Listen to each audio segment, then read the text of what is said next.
Syria. Syria's leader, Assad, faced a rebellion. And Saudi Arabia, America, Israel support the rebels against Assad. And Iran came in to support Assad as well as Russia. And over time, Assad was able to crush the rebellion, okay? So in the second proxy war, Iran won as well. Now, there's another proxy war in Yemen, okay? And it started in 2016. So the wars in Iraq and Syria, they were important to Saudi Arabia, but they didn't really threaten Saudi Arabia. But this war in Yemen did threaten Saudi Arabia, okay? So for the longest time, Saudi Arabia supported the Yemen political leadership. And then there was a rebellion by the Houthis, okay? The Houthis. And the Houthis were Shia villagers who lived in the mountains. And they were trying to overthrow the government. And Saudi Arabia was afraid that the Houthis would become friends with Iran. So Saudi Arabia launched a massive invasion of Yemen. It was 150,000 Saudi Arabian troops. They had warplanes. They were backed by the most advanced American weapons and technology, okay? They also had a coalition of about 30 nations, including Egypt and the UAE.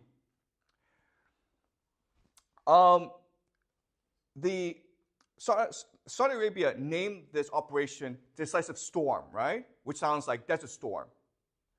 And the strategy they use is what we call shock and awe. And shock and awe is basically, we have so many bombs, we have so many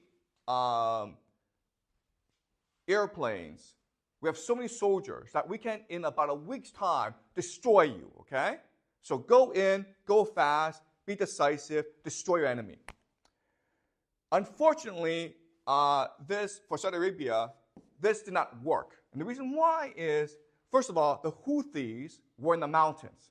And so your bombs didn't really stop them. In fact, all your bombs did was make them really angry. Because with your bombs, you were killing civilians. Okay? So you're basically uniting the entire population against you. That's the first problem. Second problem is that the Houthis are in the mountains, but Saudi Arabia has oil fields.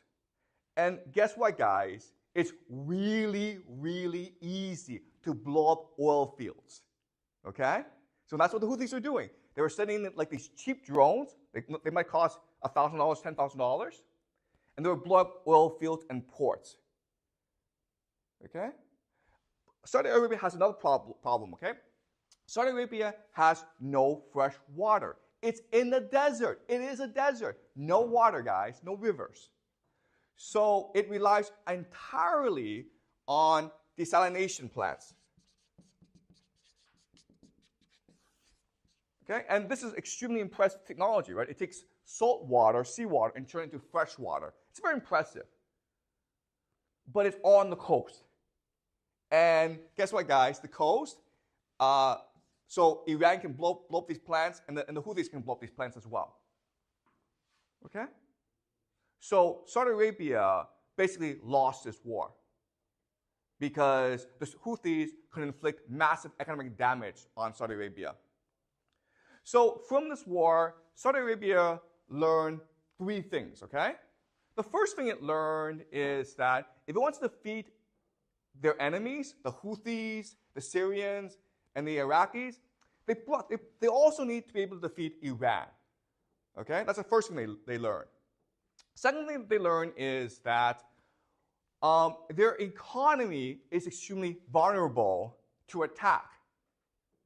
At any point, Iran, with its missiles and drones, could destroy the entire Saudi Arabian economy, okay? It can easily blow up all the oil fields and the desalination plants. So the third thing that Saudi Arabia learned from all this is we really need America to fight Iran for us. In the long term, that's the only way we're going to survive as a nation. Okay? We need to defeat Iran. And we can't do it by ourselves. We need America to do it for us. Okay? Unfortunately, for Saudi Arabia, in 2001, 9/11 happened, right?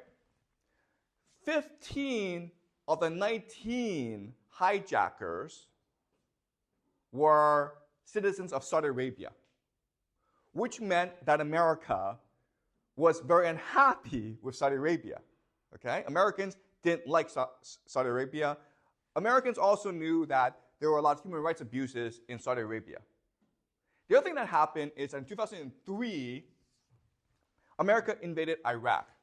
Saudi Arabia tried to exert as much influence as possible in Washington, D.C. to stop the war, because they knew that if America invaded Iraq, it would make Iran more powerful.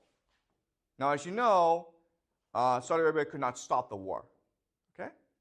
In 2008, Barack Obama came into office, and Barack Obama's understanding of the world was that, okay, the Middle East is a complete mess, and it's hopeless. I don't really want to deal with the Middle East. Plus, China is rising. The main threat to American power in the future will be East Asia.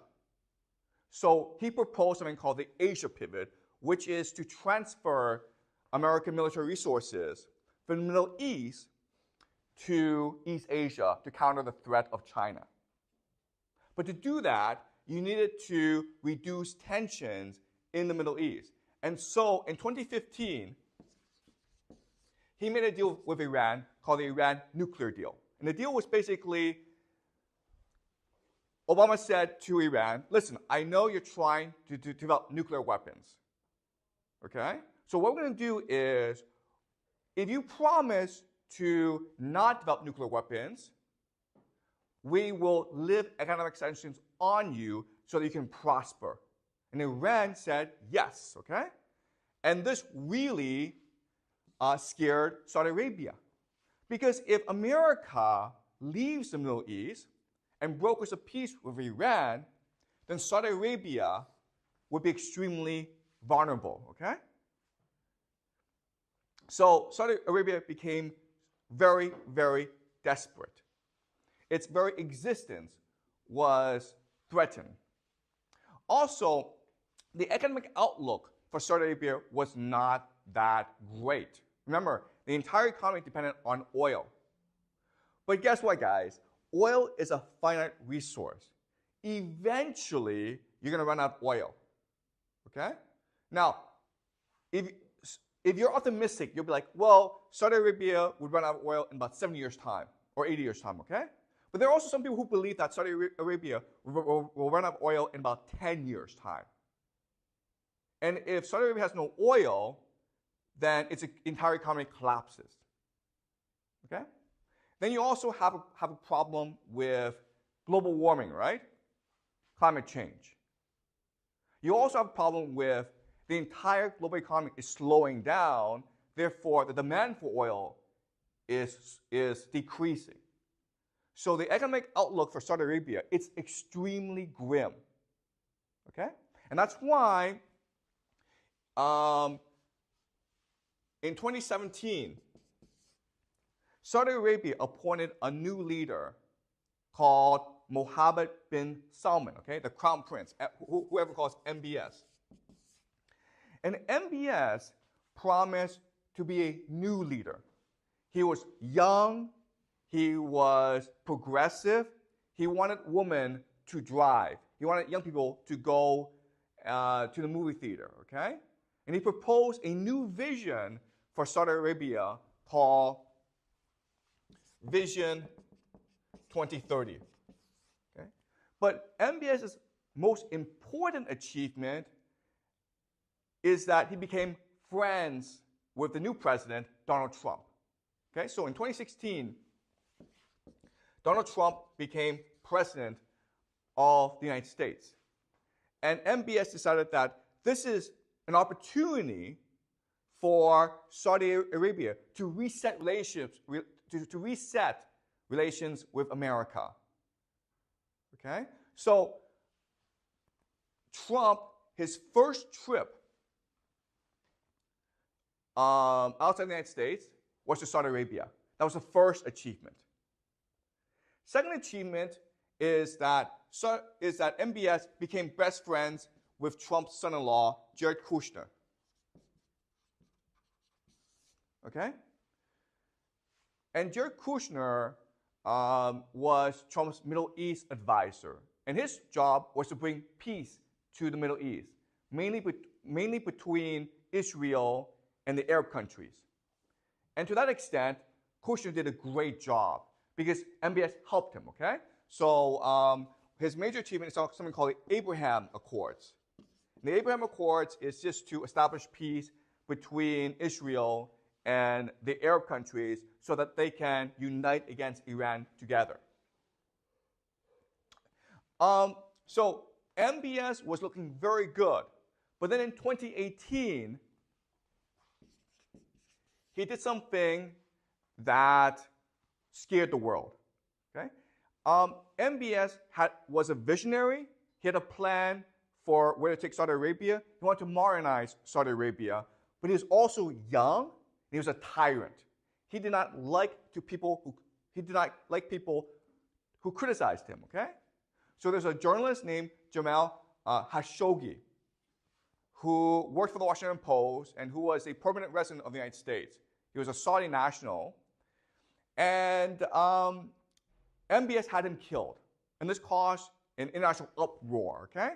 The CIA, the US government, conducted an investigation, and they determined that it was MBS who ordered the assassination. Trump protected MBS. Okay? And then the most important thing that Trump did was in January 2020, Trump ordered the assassination of a man named Qasem Soleimani, who is considered to be the second most powerful man in Iran after the Ayatollah, okay, the supreme religious leader of the country.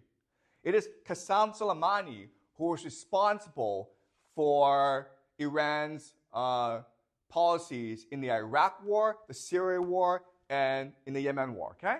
So from the perspective of Saudi Arabia, Qasem Soleimani is public enemy number one. He is the greatest threat to Saudi Arabia. Now, before, okay, America had many opportunities to assassinate Qasem Soleimani. George W. Bush had the opportunity, Barack Obama had the opportunity, and both believed that doing so would cause basically World War III, okay? Because if you kill the number 2 leader of Iran, Iran would have no choice but to go to war with you. And that's why they both refrained from killing Qasem Soleimani. In fact, when Trump made the decision to assassinate Soleimani, the entire military was stunned. Okay? They couldn't believe this was happening. So how does this happen? Okay. So for some time, there was some conflict between U.S. soldiers and Shia militiamen in Iraq. And the Pentagon felt it had to act, okay? So in these situations, they had to go to the president and present options to the president of how best to respond. And usually, the Pentagon will design the choices so that the president does what the Pentagon thinks is best, okay? So an example is that if I'm the military and I go to Trump, I give you 3 choices, okay? The first choice is A, 1, let's do nothing, okay? 2 is what you should do. And 3 is let's blow up the world. Okay? So when I present these three options to you, you as a president, being wise and strategic, will obviously always pick option 2, right? What you should do, what the military suggests you should do, okay? Unfortunately, in this instance, Trump chose option 3. Let's blow up the world, guys. And so they assassinated Qasem Soleimani, okay?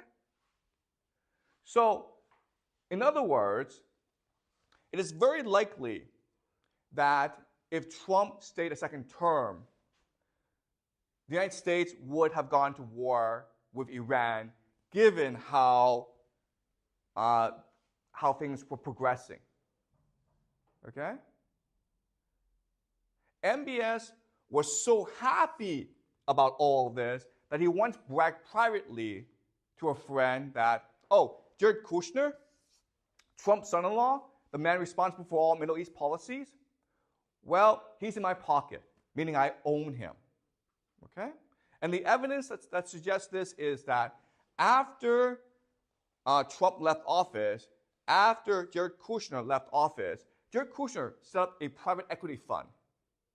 And MBS and the Saudi government invested $2 billion into the fund.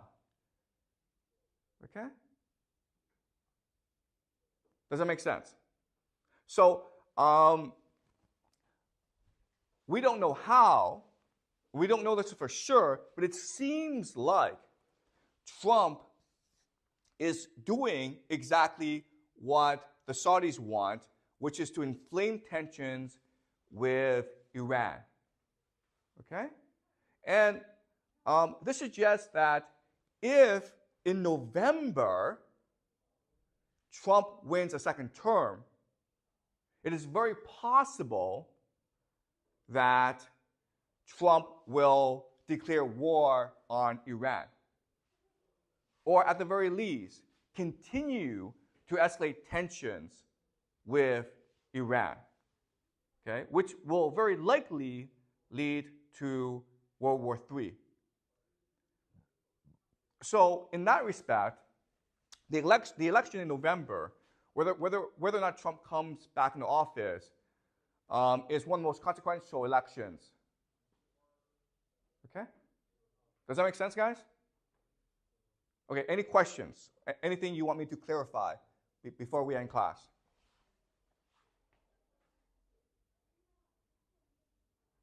Okay, so what we will do next class is figure out if Trump will win in November. And I will make the argument to you that it is almost very certain, very likely, that he will win in November. Okay? So we will examine